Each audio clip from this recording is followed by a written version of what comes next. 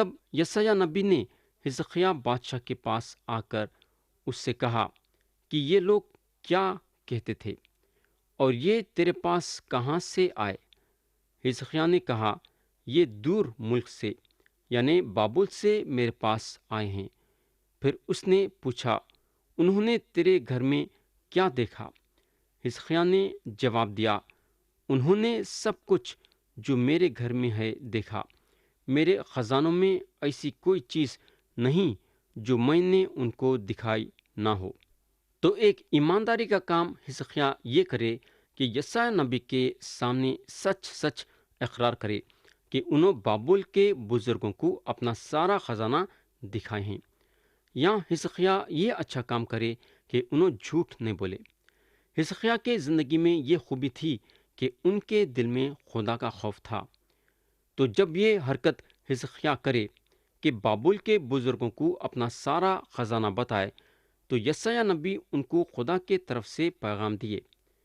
آیت 16 اور 17 میں لکھا ہوا ہے، تب یسایہ نے حزقیہ سے کہا، خداوند کا کلام سن لے، دیکھ وہ دن آتے ہیں کہ سب کچھ جو تیرے گھر میں ہے اور جو کچھ تیرے باپ دادا نے آج کے دن تک جمع کر کے رکھا ہے بابل کو لے جائیں گے۔ خداوند فرماتا ہے، کچھ بھی باقی نہ رہے گا۔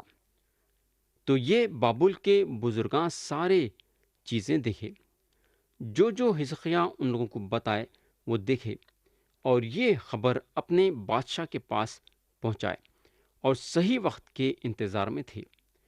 ان لوگوں کو جب سونے کی ضرورت پڑے گی تو ان لوگوں کو یہ بات کا پتہ تھا کہ سونا ان لوگوں کو یروشلم میں ملنے والا ہے۔ آیت 18 پڑھیں گے، اور وہ تیرے بیٹوں میں سے جو تجھ سے پیدا ہوں گے اور جن کا باپ تو ہی ہوگا، کتنوں کو لے جائیں گے، اور وہ شاہ بابل کے محل میں خواجہ سرا ہوں گے۔ تو پیارے بھائی اور بہن، خدا صاف صاف حزقیہ کو بتا دیا کہ ان کی نسل کو پکڑ لے کے چلے جائیں گے، اور خزانہ بھی بابل کے لوگوں کے ہاتھ میں ہوں گا۔ آیت 19 میں لکھا ہوا ہے، حزقیہ نے یسایہ سے کہا، خداوند کا کلام جو تو نے کہا ہے بھلا ہے، اور اس نے یہ بھی کہا بھلا ہی ہوگا اگر میرے ایام میں امن اور امن رہے۔ حزقیہ ایک اچھے آدمی تھے، مگر ان کے زندگی میں بھی کمزوریاں تھے۔ یہاں اگر ہم دیکھیں گے تو انہوں اپنے زمانے کے امن اور چین کے بارے میں سوچ رہے ہیں۔ انہوں یہ نہیں خیال کر رہے ہیں کہ ان کی نسل بابلیوں کے ہاتھ میں کتنی تکلیف اٹھائیں گی۔ یہاں انہوں خود غرضی جتائے۔ ان کو اپنی فکر تھی، مگر ان کے نسل کی ان کو فکر نہیں تھی۔ ہم کو معلوم ہونا چاہیے کہ آدمی پیدائشی خود غرض ہوتا ہے۔ اب ہم آیت 20 اور 21 پڑھیں گے، جو کہ یہ باپ کی آخری آیتیں ہیں۔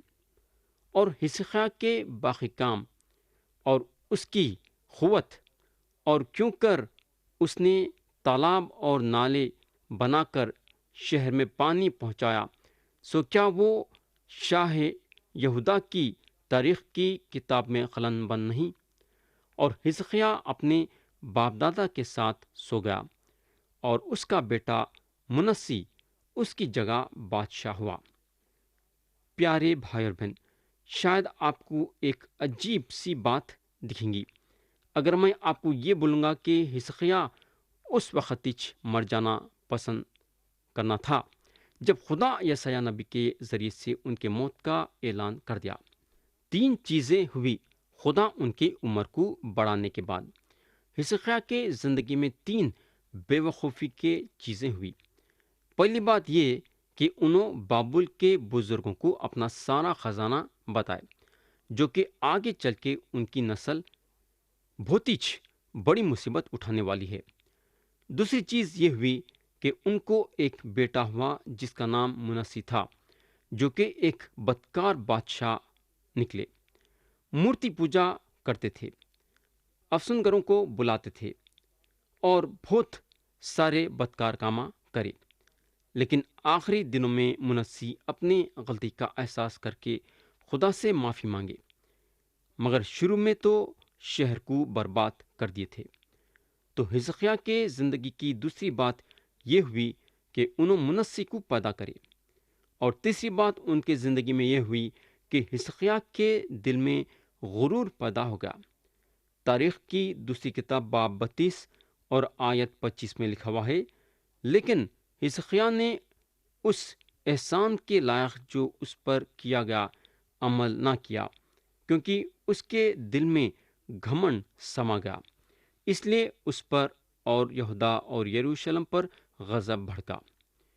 تو پیارے بھائی اور بہن، بہتر ہوتا تھا اگر حزقیاہ خدا کے وقت کے مطابق مر جاتے تھے۔ تو ہمارے زندگی میں خدا کے وقت کے ساتھ چلنا اچھی بات ہے، لیکن اگر ہم ہمارے زندگی میں دیکھیں گے تو ہم چاہتے ہیں کہ ہر چیز ہمارے وقت کے مطابق ہونا۔ تو یہاں ختم ہوا باب 20، اور اب ہم اٹھائیں گے باب 21۔ ہم پڑھیں گے اس کی آیت 1۔ جب منسی سلطنت کرنے لگا تو وہ 12 برس کا تھا۔ اس نے 55 برس یروشلم میں سلطنت کی، اور اس کی ماں کا نام حفصبا تھا۔ تو پیارے بھائی اور بہن، جب منسی سلطنت کرنے لگے تو 12 برس کے تھے، مگر جیسا انہوں اپنی زندگی میں آگے بڑھتے گئے ویسا انہوں روحانی طور سے پیچھے ہوتے چلے گئے۔ انہوں یہودا پہ 55 برس حکومت کری۔ خدا ان کو کافی وقت دیا ان کو ان کے گناہوں سے پلٹنے کے لیے۔ اگر ہم تاریخ کی دوسری کتاب میں دیکھیں گے تو انہوں واقعی میں اپنے گناہوں سے پلٹے اور خدا سے اپنے گناہوں کے بارے میں معافی چاہ لیے۔ پیارے بھائی اور بہن، خدا ہمیشہ صبر کرنے والا ہے اور ہمارے تکلیفوں کو برداشت کرنے والا خدا ہے۔ خدا نہیں چاہتا ہے کہ کوئی بھی روحانی طور سے ہلاک ہو جانا۔ پیارے بھائی اور بہن، منسی کے ماں کا نام یہاں دیا گیا ہے۔ منسی کے ماں کا نام حفصبا تھا۔ منسی کے غلط تربیت کی ذمہ دار ان کی ماں تھی۔ اگر منسی میں کچھ اچھی بات نظر آئیں گی تو تعریف ان کی ماں کیچ ہونے والی ہے۔ میرا خیال یہ ہے کہ حفصبا ایک اچھی ماں تھی ہوں گی، مگر میں یہ نہیں بتا سکتا ہوں کہ حفصبا اپنے بیٹے منسی کی کیسی پرورش کری ہوں گی۔ مگر منسی ایک بدکار بادشاہ تھے اور اپنے ملک کو اپنے چالوں کے ذریعے سے کافی نقصان پہنچائے۔ آیت 2 میں لکھا ہوا ہے، اس نے ان قوموں کے نفرتی کاموں کی طرح جن کو خداوند نے بنی اسرائیل کے آگے سے دفع کیا، خداوند کی نظر میں بدی کی۔ تو پیارے بھائی اور بہن، شروع میں خدا ان کے طبیعت کو ظاہر کر دیا کہ ان کی طبیعت کیسی تھی۔ بدکاری کے سوائے ان کو کچھ بھی سوچتا نہیں تھا، بلکہ انہوں بار بار بدکاری کا کام کرتے تھے۔ اگر ہم آیت 3 پڑھیں گے تو لکھا ہوا ہے، کیونکہ اس نے ان اونچے مقاموں کو جن کو اس کے باپ حزقیاہ نے ڈھایا تھا پھر بنایا، اور بال کے لیے مذبح بنائے اور یسیرت بنائی، جیسے شاہ اسرائیل اخیاب نے کیا تھا، اور آسمان کی ساری فوج کو سجدہ کرتا اور ان کی پرستش کرتا تھا۔ میرے بھائی، آپ لوگوں کو یاد ہوگا کہ حزقیاہ سارے اونچے مقاموں کو گرا دیے تھے اور برباد کر دیے تھے۔ کیوں؟ وہاں بت پرستی ہوتی تھی، اس لیے حزقیاہ وہاں کے ساری چیزوں کو برباد کر دیے۔ حزقیاہ کے دنوں میں جو ہے یہودا میں بحالی آئی تھی، مگر حزقیاہ کے اچھے کاموں کا ناش منسی کر دیے جب انہوں اونچے مقاموں کو پھر سے کھڑائے اور بال کی عبادت کرنے کے لیے لوگوں کے دلوں کو پلٹائے، اور خود بھی آسمانوں کے چیزوں کی عبادت کرنے کے لیے تیار ہو گئے۔ سورج اور چاند اور تارے وغیرہ وغیرہ کی عبادت کرتے تھے۔ منسی ایک شرارتی آدمی تھے۔ آج بھی اگر آپ دیکھیں گے تو آپ کو پتہ چلے گا کہ آج بھی کئی لوگ تاروں کی پوجا کر رہے ہیں، سورج کی پوجا کر رہے ہیں، چاند کی پوجا کر رہے ہیں، لوگ جو ہیں آسمان کے چیزوں کی پوجا کر رہے ہیں جو کہ خدا کے حکم کے بالکل خلاف ہے۔ آیت 4 اور 5 میں لکھا ہوا ہے، اور اس نے خداون کی ہیکل میں جس کی بابت خداون نے فرمایا تھا کہ میں یروشلم میں اپنا نام رکھوں گا، مذبح بنائے، اور اس نے آسمان کی ساری فوج کے لیے خداون کی ہیکل کے دونوں صحنوں میں مذبحیں بنائیں۔ پیارے بھائی اور بہن، منسی خدا کے حکم کے خلاف گئے اور وہ کام کرے جس سے خدا چڑھتا تھا۔ آیت 6 میں لکھا ہوا ہے، اور اس نے اپنے بیٹے کو آگ میں چلایا، اور وہ شگون نکالتا اور افسون گری کرتا، اور جنات کے یاروں اور جادوگروں سے تعلق رکھتا تھا۔ اس نے خداوند کے آگے اس کو غصہ دلانے کے لیے بڑی شرارت کی۔ پیارے بھائی اور بہن، آپ منسی کے شرارت کو دیکھ سکتے کہ انہوں خدا کے نظروں میں کتنی شرارت کرے، اپنے بیٹے کو آگ میں چلائے۔ ایک طرف سے انسان کی یہ قربانی تھی۔ آیت 7 اور 8 پڑھیں گے، اور اس نے یسرت کی کھودی ہوئی مورت کو جسے اس نے بنایا تھا اس گھر میں نصب کیا جس کی بابت خداون نے داؤد اور اس کے بیٹے سلیمان سے کہتا تھا کہ اسی گھر میں اور یروشلم میں جسے میں نے بنی اسرائیل کے سب قبیلوں میں سے چن لیا ہے، میں اپنا نام ابد تک رکھوں گا، اور میں ایسا نہ کروں گا کہ بنی اسرائیل کے پاؤں اس ملک سے باہر آوارہ پھریں جسے میں نے ان کے باپ دادا کو دیا، بشرطے کہ وہ ان سب احکام کے مطابق اور اس شریعت کے مطابق جس کا حکم میرے بندے موسیٰ نے ان کو دیا عمل کرنے کی احتیاط رکھیں۔ پیارے بھائی اور بہن، یہ لوگ اس وقت یہ بات نہیں جانتے تھے، مگر ان لوگاں تیار ہو رہے تھے سفر کرنے کے لیے۔ ان لوگاں بابلیوں کے ہاتھ میں گرفتار ہو کے بابل کو جانے کے لیے آگے بڑھ رہے تھے، کیونکہ وعدے کی زمین ان کی اس وقت ہو چکی جب یہ لوگ خدا کے شرط کو پوری کرتے ہیں۔ یعنی کہ بولنے کا مطلب یہ ہے کہ وعدے کی زمین ان کی اس وقت ہو سکتی ہے جب یہ لوگ خدا کے شرط کو پوری کریں گے۔ وہ شرط یہ تھی کہ ان لوگاں خدا کے حکم کے مطابق چلنا۔ آیت 9 میں لکھا ہوا ہے، پر انہوں نے نہ مانا، اور منسی نے ان کو بہکایا کہ وہ ان قوموں کی نسبت جن کو خداوند نے بنی اسرائیل کے آگے سے نابود کیا زیادہ بدی کریں۔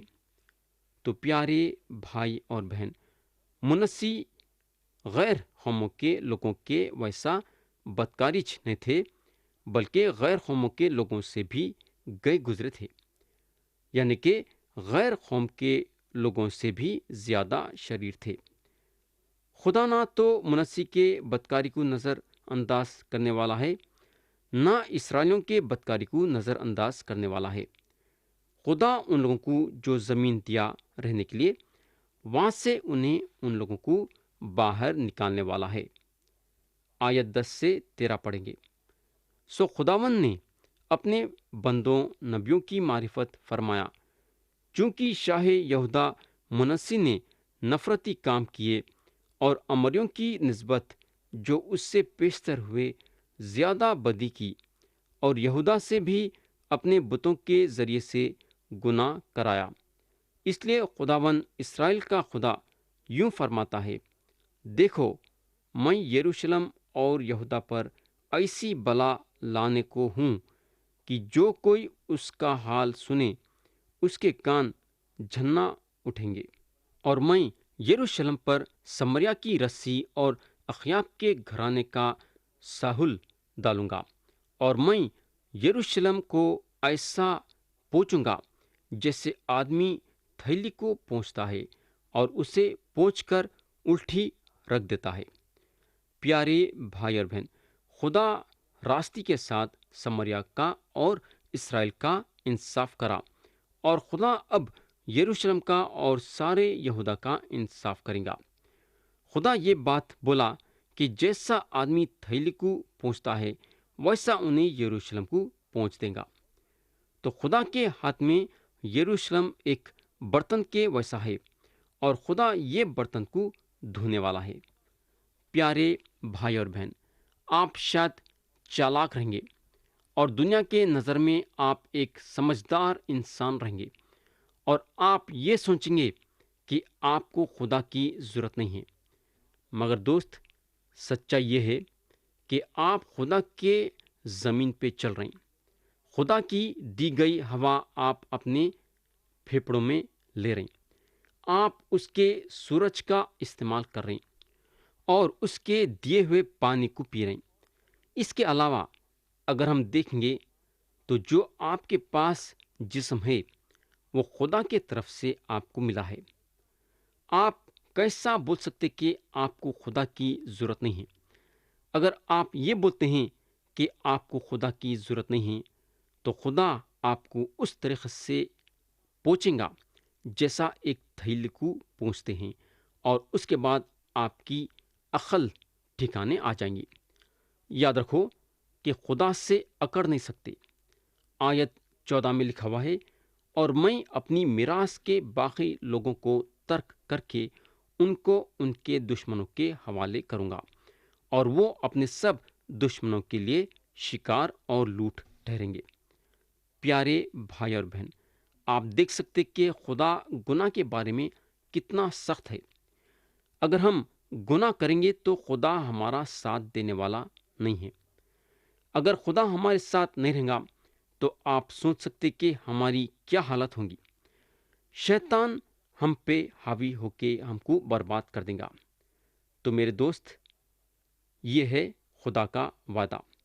اگر آپ اس کے طرف رجوع نہیں ہوں گے تو انہیں آپ کو پہنچ کے پھینک دیں گا۔ آمین۔